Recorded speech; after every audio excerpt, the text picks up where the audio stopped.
Y'all, this is J Live, you know what I'm saying? You now in tune to the sounds and the sights of Distortion and Static. Check it out.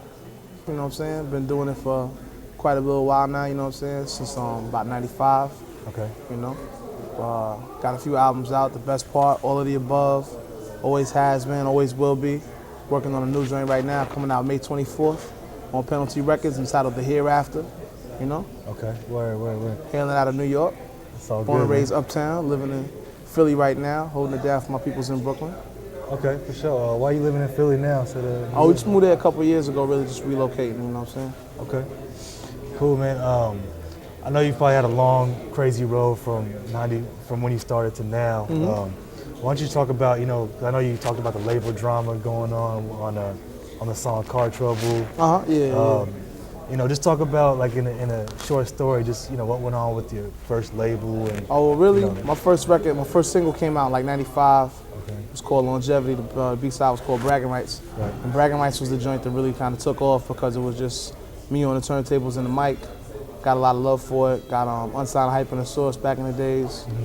Stretching Barbito, which was a big college show in New York, used to play it all the time. Right. And that sort of just launched my career. Okay. Followed it up in 96.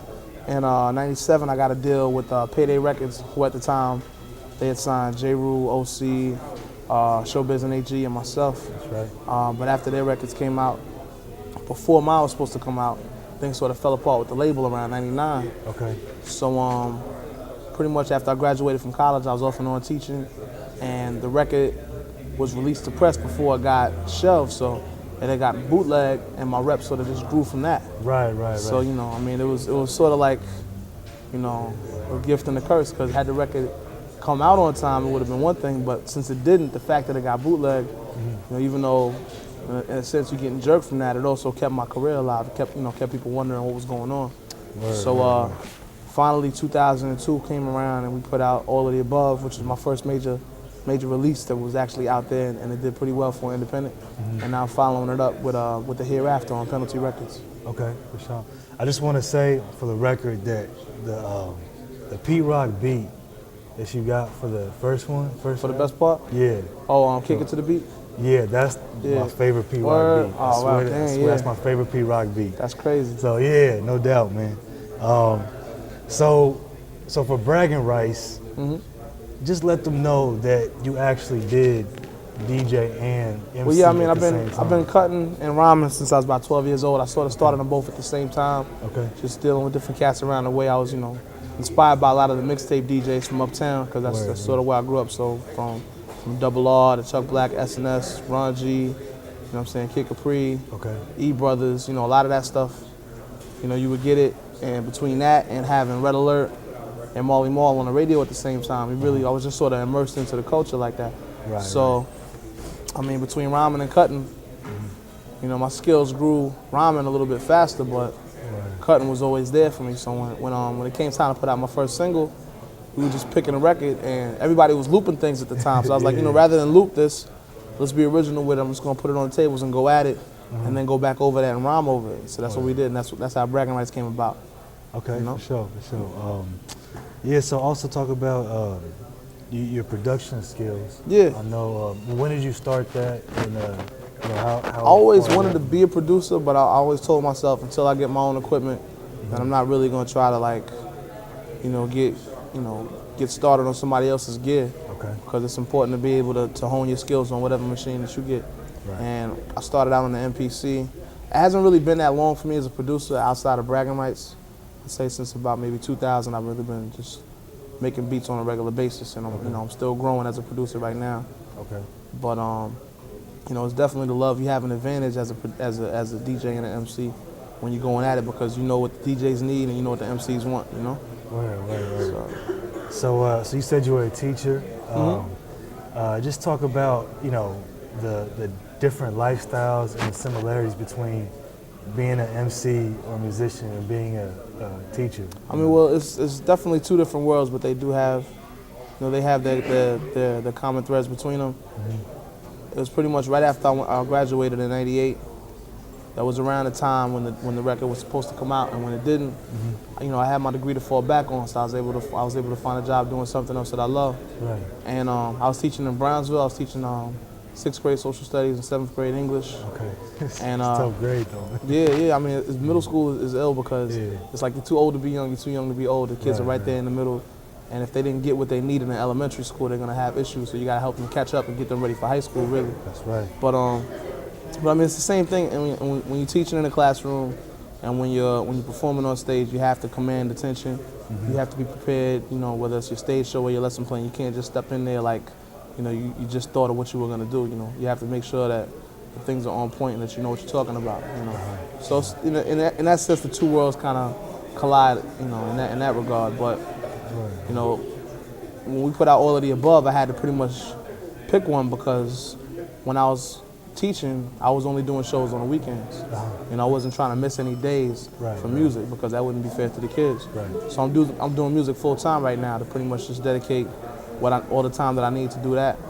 And then, you know, when I get too old to rock on tour and whatnot, and I'm just producing behind the scenes, and I want to pursue, I still want to teach. I like to teach music and English, pretty much when it's all said and done. It's tight, man. It's tight.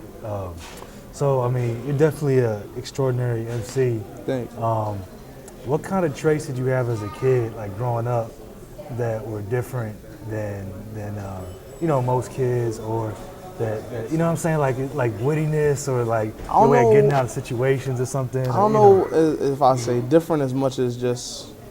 You know, when I was in elementary school, I remember I used to love to play the dozens, or I don't know what y'all call it out here. We call it snapping. You know, some people call it ragging or what have you. But right. You know, I had a full repertoire of your mama snaps back in the days. You know what I'm saying? We just talked about that the other day. So I mean, that like you can go way back before that. You know, in really early elementary, I was you know, I wanted to be a poet. And I was always just, you know, had the little basic rhymes or whatever. But junior high school was really where I started to develop my skills as an MC. And I don't know, man, it just comes naturally for me. I was an English major in college because, you know, I tried a business school for a couple of years and I was just a lot more comfortable, you know, getting my grades based on essays rather than tests. Right. You know, it's just the nature of the way I think. Yeah, you know, I work with kids a little bit also, and you know, like we designate time where maybe it's like creative arts time, like you tell them to write poems or something. And a lot of the responses are like, oh, you know, poems is gay, and you know, I don't want to write poems, and that's stupid. That's for hippies, and you know. Yeah, I mean, so I mean, how do you get kids motivated to, you know, or just people in general? As a teacher, man, it's really just you got to find a way to relate to them. And I mean, when we would study, when I had them studying poetry, it was within the context of hip hop too, because you know, you got to recognize. I mean, you don't really hear much of that. I mean, at least I haven't really heard much of that perspective, because. You know, you look at, I mean, even the kids today look at the great MCs of our time as great poets too. Right. You know what I'm saying? Whether they're picking between Nas, Jay-Z, or if they want to talk about like Andre 3000 or something. Once you put that action on paper again, you know what I'm saying, you recognize it as literary art, you know? So. Word. About your music career, I mean, is it like what's your take on, you know, commercial music or just music in the forefront? I think music that's on the radio. I think a lot of people focus too hard on commercial versus underground when the concern should really just be dope versus whack. Because I mean, there's a lot of you know, a lot of different categories and genres for hip hop now. You know, a lot of people divide it up regionally, but you know, when it comes down to it, if you hear something and you really want to hear it again, to you that's dope, and if you really want to turn it off, that's whack. I mean, everything from Atlanta to New York to the Bay to Chicago to Texas, you know what I'm saying? Everybody has their different sound. And then when you go around the world with it, you know, from Sweden to Germany to England to Japan, you know, to South Africa, everybody has that different sound. So the sound's gonna reflect how they come up, how they speak, and where they're from and what they're going through. And you see a lot of differences, but then again, you see a lot of similarities. You know, so I mean, for me, it's just, you know, whether I'm listening to something that's on the radio 10 times a day or something that you had to find on the internet. It's really just about, you know, do you enjoy it? Can you relate to it on some level? Does it make you want to dance? Does it make you want to think? What do you want to do with it? You know, and go from there, you know? Or like, have you ever thought like, you know, I'm gonna call up Jadakiss, or I'm gonna call up Jay-Z, do a verse, have him do a verse on my album. Like, have you ever thought about that at all? I mean, my albums are very much more homegrown. I concern myself pretty much with the people that I'm rhyming with on a regular basis, you know what I'm saying? Like when I put Asheru and Elder Sensei on All of the Above, is because I was touring with them on a regular basis. I was doing shows. We were under the same umbrella with Seven Heads. You know what I'm saying? When I choose producers, you know, when you had the opportunity to work with producers that you grew up listening to, like on the best part, I was able to work with Premier, Prince Paul, Pete Rock, DJ Spinner, 88 Keys, and I was like, all right, these are people that I've enjoyed their work. And I already know where they're coming from, so I want to go at it like that. But then as you grow and you get the chance to learn from that and hone your skills and start to produce on your own, then you more hear the growth than the need to collaborate. So I mean, on this particular album I'm working on now, there's not really a whole lot of guest appearances going on. It's more guest producers and guest vocalists and things of that nature, you know? Okay. Why don't you tell people what they can expect from the new album, or without giving too much away? You know well, yeah, I what mean, I'm it's the Hereafter is dropping May 24th. You know what I'm saying? I'm not sure when it's going to air. It might be in stores now, Okay. but it's my third LP. You know, people that are up on things will definitely hear the growth and development from all of the above. You know what I'm saying? In terms of it being just grown man rap. You know, like on the best part, it was more, you know, I called it the best part because the babies are the best part, and I was like a baby in the game, you know what I'm saying? So I was still getting an understanding of how to really do it. But, you know, with the Hereafter, you know, this is what you hear after all that I've been through over all these years, you know, because my career's had a lot of ups and downs, but yet and still, I got a lot more music in me, you know what I'm saying? So you can hear this, and then you're going to hear what's after. Okay, you know? sure. So. I mean, you've had a lot of classic songs, you know, from Bragging Rights to, what was the song that sped up and then slowed down? Them That's Not. Right, Them That's Not. Yep, best part. The Satisfied. Griot, you know what I'm saying? Yeah. We've had so many songs. Like, is there one that really sticks out to you, or one that you said, like, you know, this is the one I'll always be my favorite, or, you know, really? If I had to pick a favorite out of everything, like everything, I might cater towards this joint called Traveling Music on All of the Above. And that's just my personal favorite. But I think the most popular songs for me have been Satisfied because of the subject matter. Right. Bragging Rights because I still do that show live and it catches everybody's attention. Yeah, right. See me rhyming and cutting at the same time. And Them That's Not just because of the way it speeds up, like you was talking about. Right. You know? That's also something I want to touch on. Also, is the politics that you mentioned in Satisfied, and just talking about, you know, 9/11 and everything.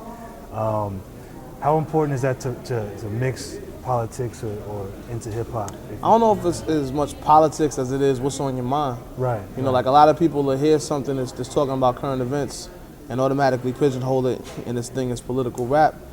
But it just so happens that there's not a lot of MCs anymore that'll speak from the heart or try to provoke thought with their music. You know what I'm saying? So it's not like I'm trying to get elected somewhere or nothing. It's just, you know, when that particular thing happened, it was so tragic, it was so close to home that, you know, everybody in my cipher was talking about it, and that's just, I felt like I needed to put those views out there that you didn't necessarily hear on the news every day. Right. You know, but in general, I mean, I try to have a range of subject matter with my albums, so I'm not talking about the same old thing all the time. So you got one song talking about that, one song that's just straight battle rhymes, one song talking about, you know, girls growing up having to deal with different things. Right. One song talking about how I grew up when I was little, you know what I mean? So I just, you know, speak from the heart and say what's on my mind and don't hold my tongue for anybody.